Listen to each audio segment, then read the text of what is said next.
Welcome to all the students. आज का हमारा जो टॉपिक है वो है स्कोप ऑफ फिज़िक्स, जो कि पहले इसकी थोड़ी सी इंट्रोडक्शन दी गई थी पिछले लेक्चर के अंदर। तो आज हम उसी को ही एलेबोरेट करेंगे। स्कोप ऑफ फिज़िक्स कितना है, क्या क्या चीज़ें आती है।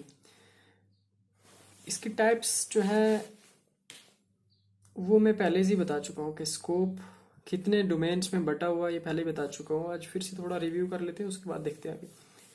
स्कोप ऑफ फिज़िक्स जो है उसके अंदर दो डोमेन्स में बटा हुआ है। पहला है मैक्रो फिजिक्स या क्लासिकल फिजिक्स, और दूसरा है हमारा माइक्रो फिजिक्स या जिसको क्वांटम फिजिक्स बोलते हैं। और क्लासिकल फर्दर जो है चार जो है ब्रांचेस में, सब ब्रांचेस में बटा हुआ है, जिसमें पहले नंबर पर मैकेनिक्स, फिर इलेक्ट्रोडायनेमिक्स, थर्मोडायनेमिक्स और ऑप्टिक्स। ये चार जो है सब डिविजन्स हैं क्लासिकल फिजिक्स की। उसी तरह से माइक्रो फिजिक्स जो है वो इसको क्वांटम फिजिक्स बोलते हैं उस, और वो जो है उसके अंदर मॉडर्न फिजिक्स आती है। मॉडर्न फिजिक्स के अंदर सारी क्वांटम फिजिक्स जिसको बोलते हैं हम उसको ही मॉडर्न फिजिक्स बोलते हैं, जिसके अंदर जो है माइक्रो लेवल के ऊपर हम कैलकुलेशंस करते हैं, या माइक्रो लेवल के फिनोमिनास जैसे एटम हो गया, मॉलिक्यूल हो गया, उनके अंदर जो फोर्सेस होगी वो कैसी हैं, क्या है, उन सब के बारे में हम माइक्रो फिजिक्स के अंदर स्टडी करते हैं। तो सबसे पहले हम मैक्रो फिजिक्स जो है उसके बारे में पढ़ते हैं। कहता है basically there are two domains of physics. बुनियादी तौर पे यहाँ पे फिजिक्स के दो डोमेन्स हैं। कौन कौन सा? मैक्रो फिजिक्स और माइक्रो फिजिक्स, क्लासिकल या और क्वांटम मैकेनिक्स, क्वांटम फिजिक्स जिसको बोलते हैं। ठीक है, क्वांटम के अंदर क्वांटम मैकेनिक्स भी हो सकता है। मैकेनिक्स इधर है, लेकिन अगर मोशन को स्टडी करें हम, इलेक्ट्रॉन या प्रोटॉन या दूसरे किसी एटम के अंदर के सब पार्टिकल्स का, तो उसके साथ क्वांटम जरूरी होगा, क्वांटम मैकेनिक्स है ये। ठीक है, न्यूक्लियर फोर्सेस हो गई, वो सारी चीज़ें इसमें हम स्टडी करते हैं। तो बेसिकली दो टाइप्स हैं। पहले ये मैक्रो फिजिक्स जिसको क्लासिकल बोलते हैं, मतलब पुरानी फिजिक्स, और दूसरी है माइक्रो फिजिक्स जिसको क्वांटम बोलते हैं। वही पहली मैक्रो और दूसरी माइक्रो फिजिक्स। मैक्रो फिजिक्स और माइक्रो फिजिक्स। मैक्रो फिजिक्स क्या कहती है? मैक्रो फिजिक्स जिसको क्लासिकल फिजिक्स बोलते हैं, the branch of physics that deals with those phenomena that can be directly observed. वो वाले फिनोमिना जो हम नंगी आंख से या सीधी तरह से ऑब्जर्व कर सकते हैं, उनको क्या बोलते हैं? मैक्रो फिजिक्स बोलते हैं। उस ब्रांच को, फिजिक्स की ब्रांच को मैक्रो फिजिक्स बोलते हैं। This branch is also known as classical physics. इसी ब्रांच को हम क्लासिकल फिजिक्स भी कहते हैं, इसी ब्रांच को। It includes subjects like mechanics, electrodynamics, thermodynamics and optics. और इसी ब्रांच के अंडर जो है मैकेनिक्स भी आता है, इलेक्ट्रोडायनेमिक्स भी आता है, थर्मोडायनेमिक्स भी आता है, और ऑप्टिक्स भी इसी के अंदर ही आता है। ये सारी चीज़ें याद रहे। ये मैकेनिक्स जो है सिंपल मैकेनिक्स, ये क्लासिकल मैकेनिक्स है। ठीक है, अगर कहीं क्वांटम मैकेनिक्स हो तो वो वाला मैकेनिक्स कौन सा है? वो मैकेनिक्स माइक्रो फिजिक्स के अंदर आएगा। जैसे ही नाम आप क्वांटम सुनोगे तो उसका मतलब ये कि वो वाला मैकेनिक्स जो है वो मॉडर्न फिजिक्स या माइक्रो फिजिक्स के अंदर आता है। तो ये जो मैकेनिक्स है, ये मैकेनिक्स कौन सा आ गया? Classical mechanics. ठीक है नहीं, मैकेनिक्स हो गया, इलेक्ट्रोडायनेमिक्स हो गया, उसके बाद थर्मोडायनेमिक्स हो गया है, और ऑप्टिक्स हो गया। ठीक है, इसकी एक और डेफिनेशन है साथ में इसके, कि the part of physics that deals with the bodies large enough to be directly and individually observed and measured. कि वो वाला पार्ट फिजिक्स का जो कौन सी बॉडीज पे की स्टडी करता है, डील करता है, वो वाली बॉडीज इतनी बड़ी कि जिनको हम डायरेक्टली नंगी आंख से देख सकते हैं, उनको ऑब्जर्व कर सकते हैं। ठीक है, या उनकी मेजरमेंट कर सकते हैं। तो हम ऐसी फिजिक्स को मैक्रो फिजिक्स कहते हैं। अब मैक्रो फिजिक्स की जो चार मैंने आपको बताई, मैकेनिक्स, इलेक्ट्रोडायनेमिक्स, थर्मोडायनेमिक्स और ऑप्टिक्स, हम इसी को ही आगे देखते हैं कि ये अलग अलग करके इनको डिफाइन करते हैं। मैकेनिक्स क्या है और बाकी ब्रांचेस क्या क्या हैं। Mechanics, the branch of physics dealing with the study of motion. वो वाली ब्रांच फिजिक्स की जो डील करती है मोशन की स्टडी के बारे में, उसको मैकेनिक्स बोला जाता है।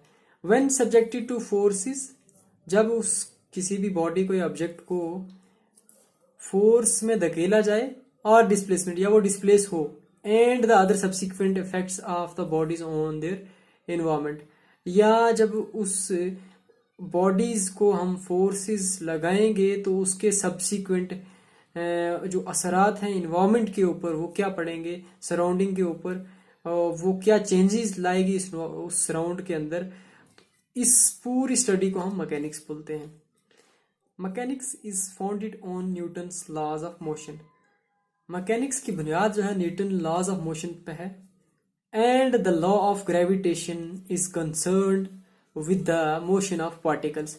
और जो ये लॉ है ग्रेविटेशन का, ये मुंसलिक है किसके साथ? With the motion of particles, particles के मोशन के साथ। रिजिड एंड डिफॉर्मेबल बॉडीज, सख्त कड़क बॉडीज के साथ।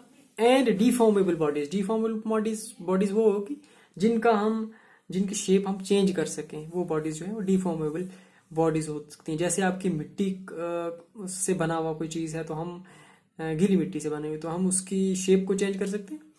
जो रिज्ड बॉडीज होती हैं हम सख्त बॉडीज बोलते हैं उनको, जैसे स्टोन हो गया है नी, इनको सख्त रिज्ड बॉडीज बोला जाता है।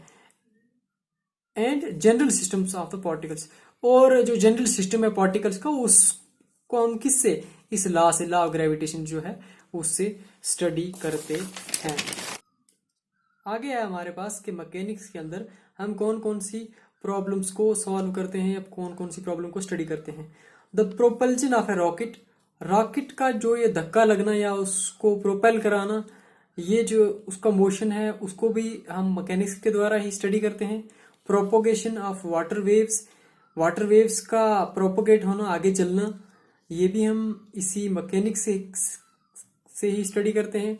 Sound waves in air, sound waves का एयर के अंदर चलना, इसको भी हम इसी से ही स्टडी करते हैं। बेंडिंग ऑफ ए रॉड, किसी रॉड का बेंड होना, एटस्ट्रा वगैरह वगैरह, ये सारी आर प्रॉब्लम्स ऑफ मैकेनिक्स। ये सारी जो है किसकी प्रॉब्लम्स हैं? मैकेनिक्स की प्रॉब्लम्स हैं। कौन सी मैकेनिक्स है जी? ये वाली क्लासिकल मैकेनिक्स है, ठीक है, जिसको हम मैक्रो फिजिक्स बोलते हैं, वो वाली मैकेनिक्स है, ठीक है। इसके बाद सेकंड नंबर है हमारा, जो दूसरी टाइप है वो है electrodynamics. Electrodynamics, the branch of physics which deals with the effects arising from the interactions of electrical currents with magnets। वो वाली ब्रांच फिजिक्स की जो डील करती है उन असरात के बारे में जो किससे अराइज होते हैं, बढ़ते हैं, from the interactions of electric currents. Electric current की इंटरेक्शन किसके साथ? विद मैग्नेट्स, मैग्नेट के साथ। विद अदर करंट्स, किसी दूसरे करंट के साथ, ठीक है। और विद देमसेल्फ, या खुद अपने साथ। देखो, जब आपने 10th में एक यूनिट पढ़ा होगा शायद इलेक्ट्रोमैग्नेटिज्म, उसमें पढ़ा होगा इलेक्ट्रोमैग्नेटिज्म के अंदर कि इलेक्ट्रिसिटी का जो है इफेक्ट क्या है मैग्नेट्स पर, या इलेक्ट्रिक करंट जहाँ से घूमता है तो वो चलता है तो उसके साथ कुछ फील्ड बनता है, मैग्नेटिक फील्ड बनता है या नहीं बनता। आप के इलेक्ट्रोडायनेमिक्स के अंदर कौन से इफेक्ट्स जो अराइज होते हैं किसकी वजह से? करंट की इंटरेक्शन के साथ। आप करंट किस किस किस के साथ इंटरेक्ट हो सकता है जी? मैग्नेट्स के साथ। मैग्नेट के साथ होगा तो क्या चीजें पैदा होंगी, कौन कौन से प्रोसेस होंगे, इन चीजों को स्टडी करता है। विद अदर करंट्स, एक कॉइल में या एक किसी सर्किट के अंदर करंट घूम रहा है, दूसरी में भी घूम रहा है। जैसे आपने ट्रांसफार्मर पढ़ा पिछले, उसमें म्यूचुअल इंडक्शन का कंसेप्ट पढ़ा, वो सारी चीजें किसके अंडर आती है? इलेक्ट्रोडायनेमिक्स के अंडर। और विद देमसेल्फ, या अपने आपके साथ जो करंट के दौड़ने से क्या क्या चीजें प्रोड्यूस होती हैं, इन सारी चीजों को भी हम किसमें, इसी ब्रांच के अंदर स्टडी करते हैं। अपने साथ कौन सी होती है जी? जैसे वो कंपास का की नीडल का हिलना, तो इन सभी को ही हम किसमें, इलेक्ट्रोडायनेमिक्स के अंदर ही रखते हैं। The its basic laws were given by Coulomb, Oersted, Ampere and Faraday. ये इसके जो बेसिक बुनियादी लॉज हैं, कायदे हैं, वो किसने दिए? कूलम ने दिए, ओरेस्टिड ने दिए। ओरेस्टिड का नाम सुना होगा आपने, ओरेस्टिड का भी सुना होगा और कूलम का भी सुना होगा, क्योंकि चार जब पढ़ चुके हो। ओरेस्टिड का सुना होगा कि ओरेस्टिड ने एक्सपेरिमेंट किया था, ओरेस्टिड ने ही बताया था कि वो कंपास जो है वो क्यों हिली, उसके बाद एम्पियर का नाम यूनिट जो सुना होगा, एम्पियर भी एक जो है वो एक फिजिस्ट था। और उसके बाद फैराडे, इन्होंने जो लॉज दिए इन पर ही बेस है किसका, इलेक्ट्रोडायनेमिक्स का। और उसके बाद लेटर ऑन क्या हुआ, and encapsulated bye Maxwell in his famous set of equations. और उसके बाद इन सभी जो लॉ दिए किसने, कूलम ने दिए, और एस्टेड ने दिए, एम्पियर ने दिए, फैराडे ने लिए, इन सब को क्या किया, यूनिफिकेशन की। किसने की जी, आपने पीछे टॉपिक पढ़ा यूनिफिकेशन। तो उनको इनकैप्सुलेट करके उन सबको इकट्ठा करके मैक्सवेल ने 4 इक्वेशन बता दी। उन्हीं पर ही बेस्ड जो है इलेक्ट्रोडायनेमिक्स जो है वो पूरा घूमता है। ठीक है, हम उन्हीं का ही इस्तेमाल करके काफ़ी सारी चीज़ें उसमें से जितने भी प्रोसेस हैं हम उन्हीं में से ही निकालते हैं।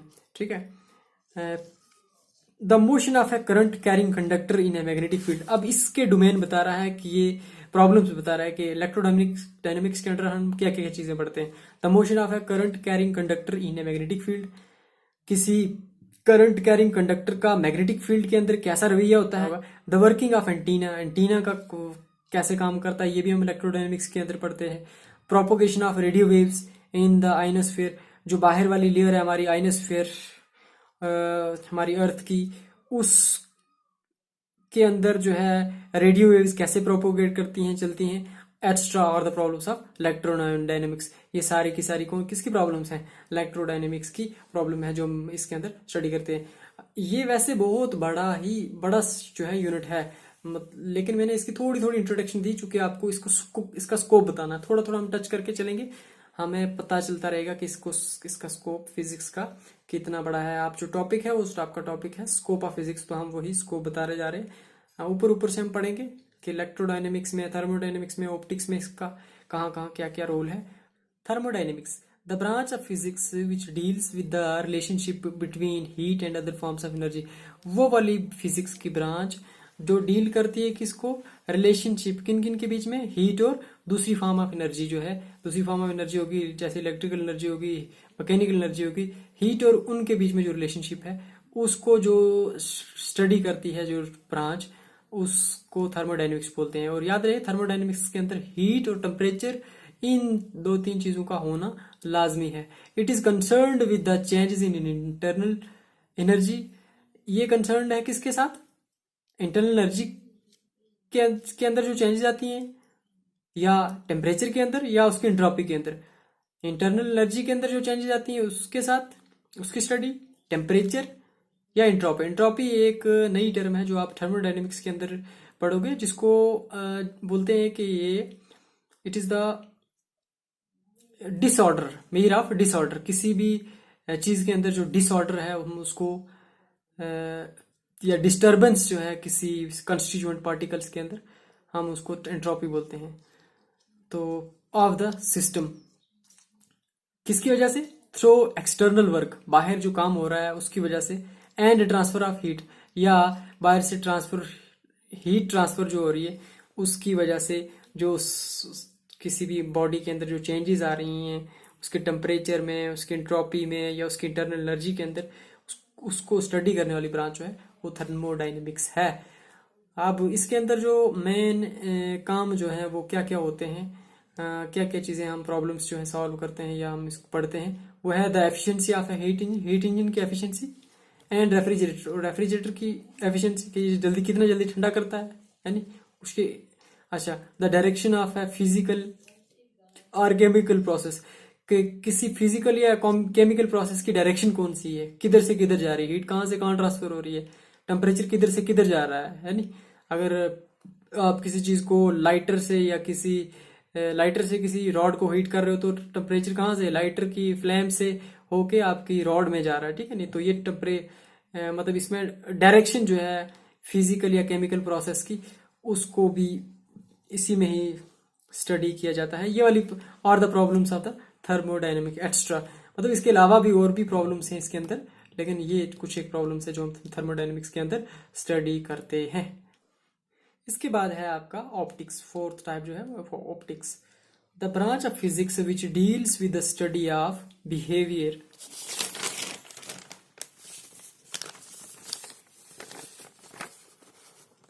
And properties of light. वो वाली ब्रांच फिजिक्स की जो स्टडी करती है किसके, डील करती है किसकी स्टडी के बारे में, लाइट की के बिहेवियर और उसकी properties behaviour and properties of light, light के बिहेवियर और उसकी प्रॉपर्टीज के साथ, including it's interaction with matter, किसके साथ, मैटर के साथ लाइट की इंटरेक्शन क्या है, मतलब लाइट अगर किसी चीज के ऊपर फॉल हो रही है तो वो रिफ्लेक्ट होती है।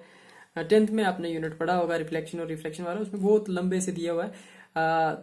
12th के अंदर जाके आप उसी ऑप्टिक्स को आगे बढ़ाओगे और कुछ चीजें वो वाली उसमें उसी के सिलेबस में होंगी और कुछ हम उसमें एक्स्ट्रा पढ़ेंगे, ठीक है। Including it's interaction with matter, matter के साथ interaction, and the construction of instrument, और कुछ इंस्ट्रूमेंट जो कंस्ट्रक्ट करते हैं किसके लिए, इसी लाइट को स्टडी करें, दैट यूज, जो लाइट को यूज करते हैं और डिटेक्ट इट, या किसके लिए इस्तेमाल होते हैं, द लाइट को डिटेक्ट करने के अंदर। जैसे कि आप टेलीस्कोप का यूज करते हो, इसके अंदर प्रॉब्लम्स कौन कौन सी है, वर्किंग ऑफ टेलीस्कोप हो गया, माइक्रोस्कोप्स हो गया, colours exhibited by thin films हो गया, ये सारे इन टॉपिक्स जो हैं इन इसी ऑप्टिक्स के अंदर होते हैं, ठीक है। अब ये जो टेलीस्कोप है या माइक्रोस्कोप है, इसका बनाना या इसका इस्तेमाल करना किसके लिए, लाइट को स्टडी करने के लिए। टेलीस्कोप जैसे आप दूर की चीज़ों को देखते हो टेलीस्कोप के जरिए, और उसके बाद माइक्रोस्कोप जो है वो आपने पहले भी देखा होगा कि आप माइक्रोस्कोप का यूज़ करके आप बायो के अंदर काफ़ी सारे प्रैक्टिकल्स करते हो। तो या एक थिन फिल्म्स का कंसेप्ट है, थिन फिल्म्स का हालांकि काफ़ी ऊंचा कंसेप्ट है, लेकिन आप ये सारी चीज़ें जो है किसके अंदर, ऑप्टिक्स के अंदर पढ़ते हैं। उसके बाद दूसरी जो ब्रांच है वो है आपकी माइक्रो फिजिक्स, जिसको क्वांटम फिजिक्स बोलते हैं। उसका थोड़ा सा, ये उतना ज़्यादा नहीं है,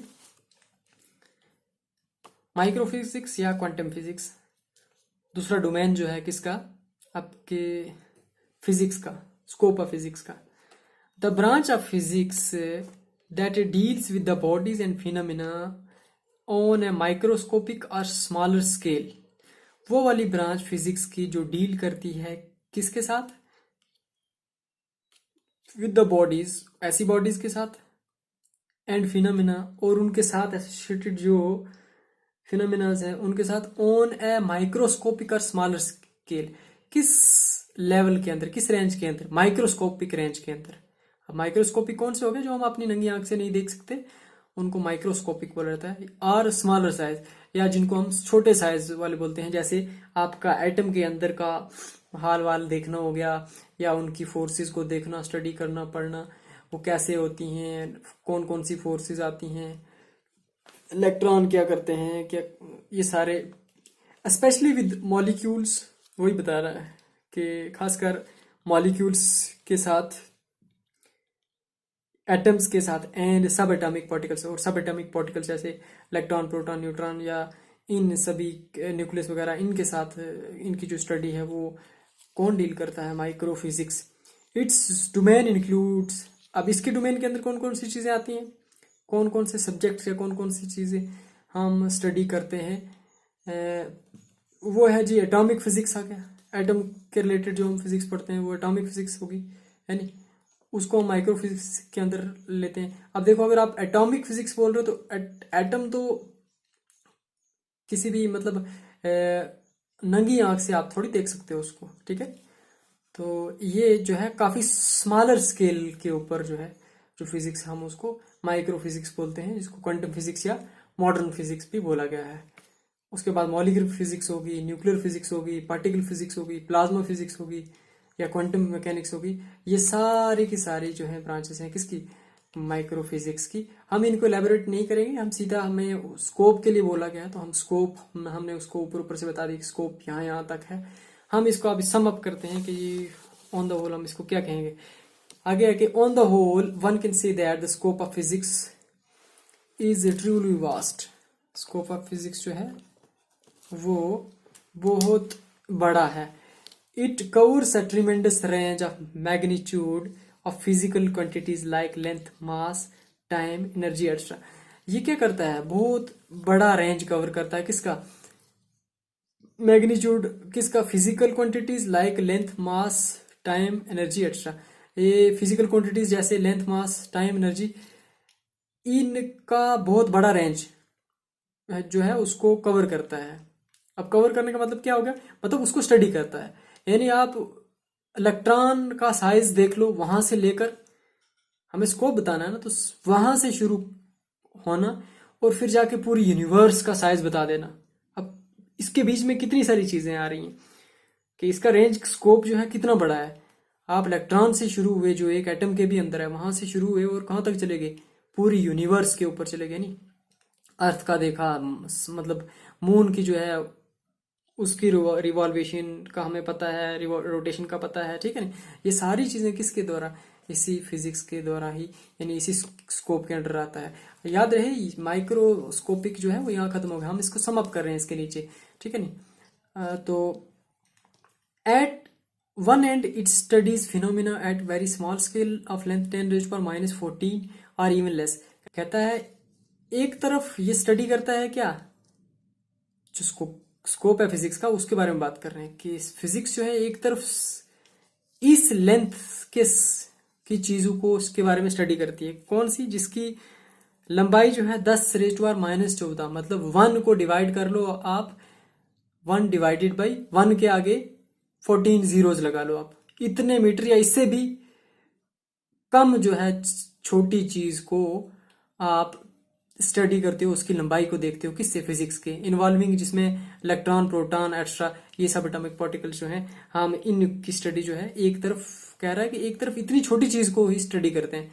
एट द अदर एंड, और दूसरी तरफ it deals with the astronomical phenomena, और दूसरी तरफ जो है ये एस्ट्रोनॉमिकल बॉडीज जैसे अर्थ हो गया, यानी प्लैनेट्स का मोशन हो गया, ये सारी चीजें जो है स्टडी करा। आप कहाँ इलेक्ट्रॉन और कहाँ अर्थ, ठीक है नहीं, कितना बड़ा गैप है। मतलब हम इसका स्कोप बता रहे हैं तो कि ये छोटे से छोटी चीज जैसे इलेक्ट्रॉन हो गया, सब एटॉमिक पार्टिकल्स हो गया, उसकी लेंथ को भी स्टडी करता है। उसके बाद जो आपकी एस्ट्रोनॉमिकल फिनोमिनाज हो गए या बॉडीज होगी, उसको भी स्टडी करता है। At the scale of galaxies, आप एस्ट्रोनॉमिकल फिनोमिना कौन से हो गए, गैलेक्सीज। गैलेक्सीज कितनी बड़ी होती हैं जी, एक गैलेक्सी के अंदर कितने सारे स्टार्स होते हैं, सन होता है, मून होते हैं, यानी अलग अलग, ठीक है। तो इसी तरह से कि एक इलेक्ट्रॉन से लेकर स्केल ऑफ गैलेक्सीज, यानी बड़ी बड़ी गैलेक्सीज को है, उन तक पहुंच गया स्टडी करते करते, और इवन द इंटायर यूनिवर्स, और हत्ता के पूरी कायनात जो है उसके बारे में स्टडी करता है। Whose extent is of the order 10⁻26 metre, और जिसका ऑर्डर जो है एक्सटेंशन कितनी बड़ी है, 10⁻26 मीटर, यानी 1 के आगे आप 26 जीरोस लगा के आगे मीटर लगा लो, इतने बड़े रेंज को। अब देखो यहाँ देखो कितना मीटर रेंज है इसका, बड़े से बड़ा 10⁻26 मीटर, और इधर -10⁻⁻14, मतलब 0.000000001 मीटर से लेकर कहां तक, 1 के आगे 26 जीरो मीटर, इतने जो है, इतना लंबा इसका रेंज है किसको स्टडी करने का, चीजों को स्टडी करने का, ठीक है नहीं। तो दूसरी तरफ कहता है the two length scale differ by factor of 10⁻40 metre. अब ये जो दोनों का रेंज है ना, 10⁻⁻14 और 10⁻26, इन दोनों में डिफरेंस कितना है, 10⁻40 मीटर का, मतलब 1 के आगे 40 जीरो लगा के आगे मीटर लगा लो, इतना बड़ा जो है वो डिफरेंस है इन दोनों चीजों के बीच में। मतलब इतनी छोटी चीज और इतनी बड़ी चीज, इन दोनों को के लेंथ्स को या उसको स्टडी करता है, ठीक है। और इवन मोर, या उससे भी ज्यादा जो है उसका डिफरेंस है।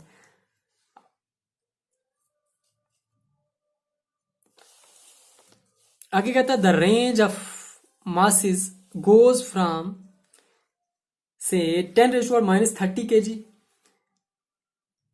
कहां से, जो मासेस का रेंज है, मतलब किसी चीज का मास, कम से कम चीज का, वो कहां से स्टडी करना शुरू होती है, 10⁻⁻30। 10⁻⁻30 kg का मतलब क्या हो गया, 1 डिवाइडेड बाई 1 के आगे 30 जीरो और kg, मतलब 1 को डिवाइड कर लो आप किससे, 1 के आगे 30 जीरोज लगा लो, ठीक है नहीं, उतने किलोग्राम, जिसको हम मास ऑफ इलेक्ट्रॉन कहते हैं, मतलब वो थी नेग्लिजिबल जो है मास, उससे शुरू होती है क्या रेंज किसका, मास का, कहाँ वहां से लेकर कहाँ तक, टू 10⁻55 kg, कहाँ तक 10⁻55, 1 के आगे 55 जीरोस लगा लो, आगे केजी लगाओ, इतना मास जो है वहां तक, इस रेंज तक मास जो है उसको हम ऑब्जर्व करते हैं या स्टडी करते हैं, किसके अंदर, फिजिक्स के अंदर।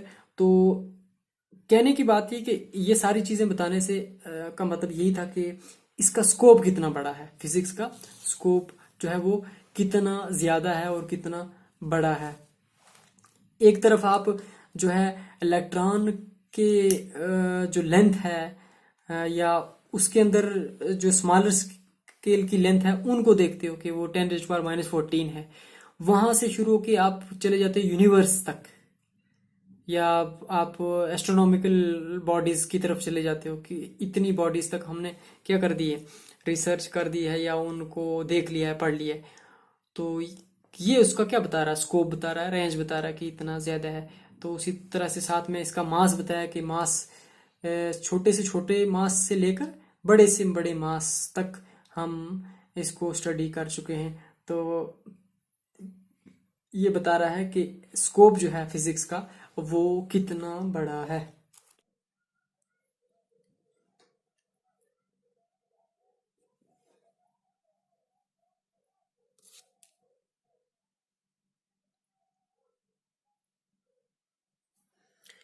Excitement in physics, physics is exciting in many ways. Physics जो है बहुत तरह से ताज्जुब वाली है या हैरत अंगेज है या एक्साइटिंग करने वाली है।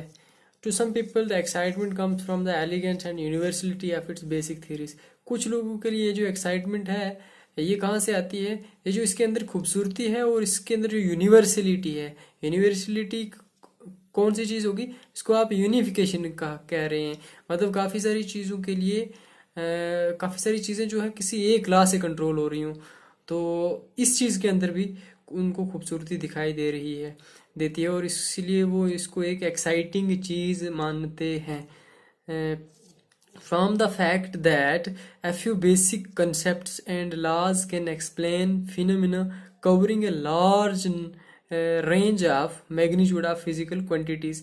कहता है कि इस सच्चाई पर कि सिर्फ कुछ एक जो कंसेप्ट या लाज हैं वो एक्सप्लेन कर लेते हैं, कितने, covering a large range of magnitude of physical quantities, मतलब बहुत बड़ा रेंज फिजिकल क्वांटिटीज का कुछ एक लाज या कुछ एक कंसेप्ट जो है वो उसको एक्सप्लेन करते हैं। तो इस चीज़ के अंदर भी कुछ लोगों को एक्साइटमेंट दिखती है, वो इसमें एक्साइटेड हो जाते हैं कि वाकई क्या ऐसी चीज़ है कि फिजिक्स के अंदर इतनी सारी चीज़ें और इतनी सारी फिजिकल क्वांटिटीज़ वो किसी एक लॉ से कंट्रोल हो रही हैं या कुछ कंसेप्ट से कंट्रोल हो रही हैं। ये भी जो है लोगों के अंदर या कुछ इंसानों के अंदर मतलब एक एक्साइटमेंट का बेस बनता है। अच्छा, सेकंड है आगे, to some others challenge in carrying out imaginative new experiments to unlock the secrets of nature। कुछ लोगों के लिए जो है ये एक्साइटिंग इस तरह से है कि जो चैलेंज ये फिजिक्स के अंदर आते हैं और जो नए एक्सपेरिमेंट्स आते हैं उनको मतलब देख के उन सीक्रेट्स को जान के फिर नेचर के सीक्रेट्स को जानना, ठीक है नहीं, उन एक्सपेरिमेंट्स को करके जब एक्सपेरिमेंट की आउटपुट आएगी या रिजल्ट आएगा उस रिजल्ट से हमें काफ़ी सारी चीज़ें मालूम पड़ेंगी अगर कोई एक्सपेरिमेंट करेगा तो इस काफ़ी सारे लोग इसके अंदर ज़्यादा मुतासिर होते हैं या उनको इसमें एक्साइटमेंट दिखती है कि हम अगर एक्सपेरिमेंट करेंगे या जो चीज़ें अननोन हैं या उन अननोन चीज़ों को हम एक्सपेरिमेंट के द्वारा देखेंगे तो नेचर के, ये कुदरत के जो राज हैं इनसे पर्दा उठेगा। अच्छा, टू वेरीफाई और रिफ्यूट थ्योरीज, या तो उन जो थ्योरीज पहले से दी गई हैं उनको एक्सपेरिमेंटली वेरीफाई कर दें हम किसी भी एक्सपेरिमेंट करके, या टू रिफ्यूट थ्योरीज, या जो थ्योरीज पहले से दी हुई हैं उनको गलत प्रूव करें, मतलब और उनकी जगह हम नई थ्योरीज प्रपोज करें।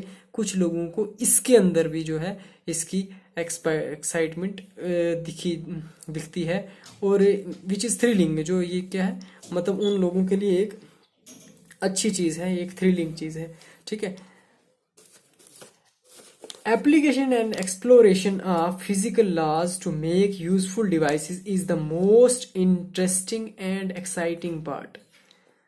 फिजिक्स की एप्लीकेशन और उन एप्लीकेशन फिजिकल लॉज के एप्लीकेशन को लगा के हम कोई जो फिजिकल डिवाइसेस बनाते हैं वो सबसे इंटरेस्टिंग और एक्साइटिंग पार्ट है। ये तो सबसे पहली बात है कि अगर इंसान किसी भी मतलब लॉ का इस्तेमाल करके या किसी भी इन बेसिक जो फिजिक्स के रूल्स हैं उनका इस्तेमाल करके हम कोई डिवाइस बनाते हैं या तो हमें तो वो तो सबसे मतलब एक्साइटिंग चीज़ दिखेगी और इंटरेस्टिंग चीज़ दिखेगी क्योंकि उसमें आउटपुट जो है वो हमारे सामने है और उस आउटपुट से हमें ज़्यादा एक्साइटमेंट होगी एज़ कम्पेयर टू जो हमें इमेजिनरी थिंग्स में होगी या कुछ ग्राफिक्स में या आप उसको लिख के करोगे या कोई रिजल्ट आएगा आउटपुट आएगी एज अ रिजल्ट, यानी आप कैलकुलेशन करने के बाद आपको कोई रिजल्ट आए, उसके मुकाबले में अगर आपके पास कोई फिजिकल डिवाइस बना लिया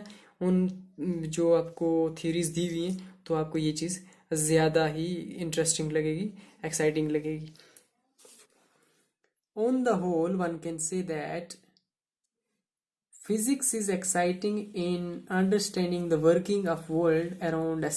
ओवरऑल कोई ये कह सकता है कि फिजिक्स जो है एक्साइटिंग है इस दुनिया को समझने के लिए, इस दुनिया में जो काम हो रहे हैं उनको समझने के लिए फिजिक्स जो है एक्साइटिंग है। From light bulbs and cellphones to muscles lungs and brains, फिर चाहे बात आ जाए बल्ब्स की या सेलफोन्स की और वहाँ से फिर मसल्स लंग्स और ब्रेन की, इन सब में हमें जो फिजिक्स है वो एक्साइटिंग दिखती है। या हमारी बात आ जाए paints, from paints and colours to cameras, paints colours और से लेकर कैमरास तक की बात, इनमें भी फिजिक्स जो है एक्साइटिंग दिखती है। और फिर कहता है from earthquakes tsunamis and hurricanes to quarks DNA and black holes, और कहता है कि अर्थक्वेक हो या सुनामी हो या हरिकेन हो, तूफान हो, इससे लेकर क्वार्क्स हो गए जो पार्टिकल्स होते हैं, छोटे पार्टिकल, सब पार्टिकल जो इलेक्ट्रॉन से भी छोटे होते हैं जिनका चार्ज, उनको क्वार्क्स बोला जाता है, वो हो या डीएनए हो या ब्लैक होल हो, एवरी फिनोमिना लुक्स एक्साइटिंग। ये सारे के सारे फिनोमिना जो हैं ये एक्साइटिंग दिखते हैं। ओवरऑल कहने की बात ये कि जितने भी ये प्रोसेस बताए, लाइट का होना, बल्ब का जलना, सेलफोन्स का होना या मसल्स, मतलब मसल्स के बारे में अगर पूछे तो सोच रहे हो कि मसल में कहाँ से आ गई फिजिक्स। सपोज आपको बोला जा रहा है कि मसल्स की जो मूवमेंट है वो कैसे हो रही है, मतलब आपकी सपोज आप जिम ही कर रहे हैं तो जिम के अंदर आपको बताया जाता है कि अगर यहाँ से ऐसे इस चीज़ को उठाओगे तो ये टेंशन यहाँ प्रोड्यूस होगी, ये वाला मसल यहाँ से ऐसे बिल्ड होगा, ये होगा। तो या आप कोई भी दूसरी एक्सरसाइज करते हो या कोई चीज़ उठाते हो तो उसमें मसल्स का क्या रोल है।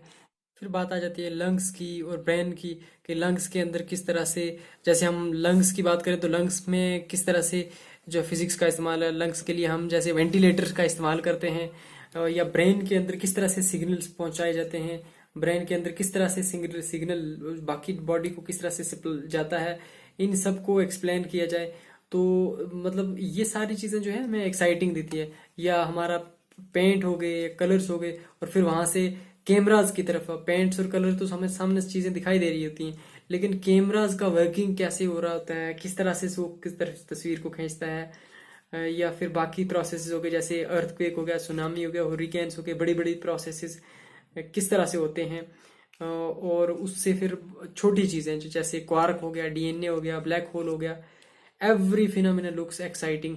ये सब के सब फिनोमिना जो हैं ये सारे बहुत ही एक्साइटिंग दिखते हैं, और यही जो है जितना ही हमारा स्कोप बढ़ता जाएगा फिजिक्स का, वास्ट है, उतना ही हमारी एक्साइटमेंट जो है फिजिक्स के अंदर वो ज़्यादा होती है।